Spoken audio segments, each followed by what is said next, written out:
రెగ్యులర్గా నేను నడిచి వెళ్ళేటప్పుడు చాలా ఇక్కడ మంచి హాస్టల్స్ ఉన్నాయి. చాలామంది టీ తాగుతున్నారు. బట్ కొంతమంది మాత్రం చాలా హెల్త్ కాన్షియస్, మరి లేకపోతే ఇది చాలా మంచిదని తెలుసు. ఈ గ్రీన్ టీలు అంటే లెమన్ టీ కావచ్చు, జింజర్ టీ కావచ్చు, ఇవి రకరకాలుగా చేసి ఇస్తున్నారు. టీ వనం అని వెళ్ళాము, దాంట్లో చాలా గ్రీన్ టీస్ ఉన్నాయని అన్నాడు, బట్ లేవు.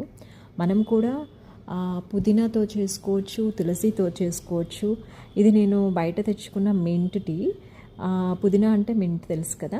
వీటి వల్ల యాంటీ ఆక్సిడెంట్ ఇంప్రూవ్ అవుతాయి. నిజంగా ఇప్పుడు వచ్చే పీసీఓడి ప్రాబ్లం కావచ్చు, పీసీఓఎస్ కావచ్చు, లేడీస్కి ఉన్న ఫైబ్రాయిడ్స్ కావచ్చు, వీటి వల్ల కొంచెం తగ్గించుకోవచ్చు మనం రెగ్యులర్గా తీసుకుంటే. అంటే టీలో మనం షుగర్ అండ్ పాలు కలుపుతాము, వైట్వి అవాయిడ్ చేస్తే చాలా మంచిది అనుకుంటాం. బట్ ఒక పూట తీసుకున్న కాఫీ టీస్ దీని ద్వారా కొంచెం మనకు ఉపశమనం లభిస్తుంది. కొంచెం తీసుకోవటానికి ఇది అంటే మనం హనీ కలుపుకుంటే కలుపుకోవచ్చు, దీంట్లో లెమన్ కలుపుకోవచ్చు, మన ఇష్టం. అంటే కాకపోతే కొంచెం పుదీనా ఫ్లేవర్ నచ్చాలి. అలానే ఇంకా చెమేలియన్ టీ అని రకరకాల టీలు వస్తున్నాయి.